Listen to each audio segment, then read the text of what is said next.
Hello, good morning. Welcome to another time of KFC video devotionals for singles. Today is the 5th of March. My name is Oni Elizabeth. Our topic for today is how dreams and night visions can be pointers to knowing who to marry. There are many languages through which the Holy Spirit communicates to a child of God. Dreams and night visions are just one of them. However, there is a need for a balance and some caution here. This is because dreams can come from three sources. 1. Dreams can come from God. 2. Dreams can come from the devil. 3. Dreams can come from you. I also want you to know that when you dream, it does not make you more spiritual than one. I also want you to know that when you dream, it doesn't make you more spiritual than one other person that does not dream. Why do I say that? You see, the primary way that God communicates to all his children is through the inner witness. You can rely on inner witness, but you cannot rely on dreams all the time.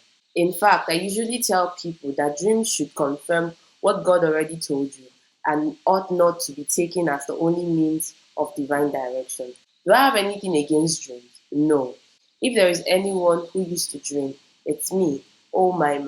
My second name should have been Joseph. I dreamt about everything and anything as a young believer. I got to a stage if I wanted to know anything from God, all I needed to do was to take a nap. I had several visions of the night. The call of God upon my life came through a vision of the night. I had just finished my secondary school back then at Ijebu-Ode Grammar School. One of those nights, I slept and I found out that the rapture was taking place. I saw how people were taken in a twinkle of an eye, just as the scripture described it. First Corinthians 15, verse 51 to 53, KJV translation. Behold, I show you a mystery. We shall not all sleep, but we shall all be changed. In a moment, in the twinkle of an eye, at the last trump, for the trumpet shall sound, and the dead shall be raised incorruptible, and we shall be changed. For this corruptible must put on incorruption, and this mortal must put on immortality. Yes, I saw that. The sky split into two, and there was Jesus Christ, slowly descending to where I was standing. He stood in front of me like 3 feet away. I said nothing and yet said everything. He didn't open his mouth to say a word, but as I looked at him in that dream, he was in a white gown with a blue mantle draped on him and brown sandals. His eyes seemed like an endless well of love, moving slowly and radiantly, an indescribable well of love that overwhelmed me just as I wept. I wept till I woke up weeping, and I knew something had taken place in my life. I stood up weeping, went to knock on my dad's door, and I told him I just saw Jesus Christ. My dad, who was not born again at the time, who used to be an English teacher, simply said, "It's alright, son. In literature, that is what we call hallucination." Can you imagine? But I knew what I just experienced was real and not hallucination. Something did happen. I was not to respond to that call until several years later, after my university days, but it remained indelible and a strong foundation of my experience from God. I have gone to all this length that dreams can be genuine, like the one I just narrated.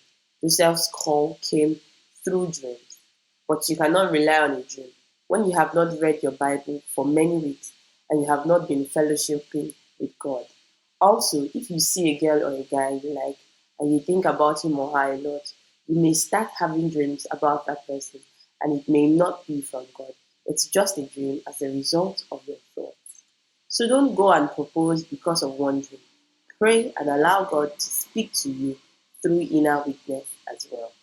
I probably had more dreams about my wife and got to know she's the one I would marry more than you. By the time I have seen her in my dreams in close to 20 times, I knew. I saw her family house in my dream and described it to her. She felt somebody had told me. I saw her studying God's word. I saw her standing beside me in a crusade ground and several others. I had these dreams over a period of 9 months, and yet I did not propose because God didn't tell me to. I only went ahead to propose when He said move and when I had inner witness. Sometimes the dream is for information and not for stepping out. You see, God will tell you of things to come because you are his friend. He's just informing you. He's not asking you to propose because she is not ready yet. Sometimes it is the lady that gets to know. Don't get suggestive. Just hold on till it comes. This is why God must have spoken to you and you propose yet you get a no. And you say, but God told you. Yes, God told you and showed you your spouse. But did he also ask you to propose right away? You might know her through a dream, but you should move by his voice that comes through inner witness. When I ought to step into ministry and I was reluctant, God spoke to me every time I closed my eyes to sleep or take a nap. I would see myself preaching, holding meetings. Some of them were to happen some 10 years after. I would see myself casting out demons and laying hands with demonstration of God's Spirit. Now, this is where I'm going. All of a sudden, around 2003 upward, the dreams began to get less frequent.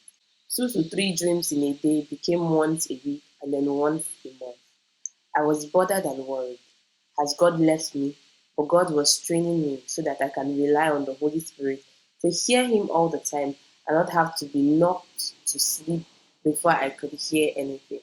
So you see why your frequency of dreams or vision does not make you superior than a non-dreamer. Learn to hear God. If a dream comes, fine, but don't seek dreams or vision or the devil can give you one. Undoubtedly, dreams will continue to be a language of God's Spirit. But you should train your human spirit to learn to hear God all the time. This is very important in helping you to make decisions in life. I pray for you this morning and I come against every false and diabolical dreams in your life. I rebuke them in Jesus' name. I pray that the eyes of your understanding be open, your spiritual ears be open to hear God expressly in Jesus' name. Meditation for the day, Romans 8, verse 16, KJV translation. The Spirit itself bears witness with our spirit that we are the children of God. Prayer for the day. O God, open my ears to hear you always. Prayer 2. My Father, take away every form of manipulation from my life. Prayer 3. O Lord, make my spirit sensitive to your spirit. Confession for the day. I hear God all the time. I am sensitive to his spirit. I obey him wholeheartedly. I will not be manipulated by the devil. My spirit man is alive and active. The eyes of my understanding is open. The Spirit of God bears witness with my spirit. I will not miss it. I will not make wrong choices. In Jesus' name, amen. Action plan for the day. Read a book on how to hear God. We'd like you to partner with us in Cases and Us Club. To do so, kindly use the banking information you see on the screen.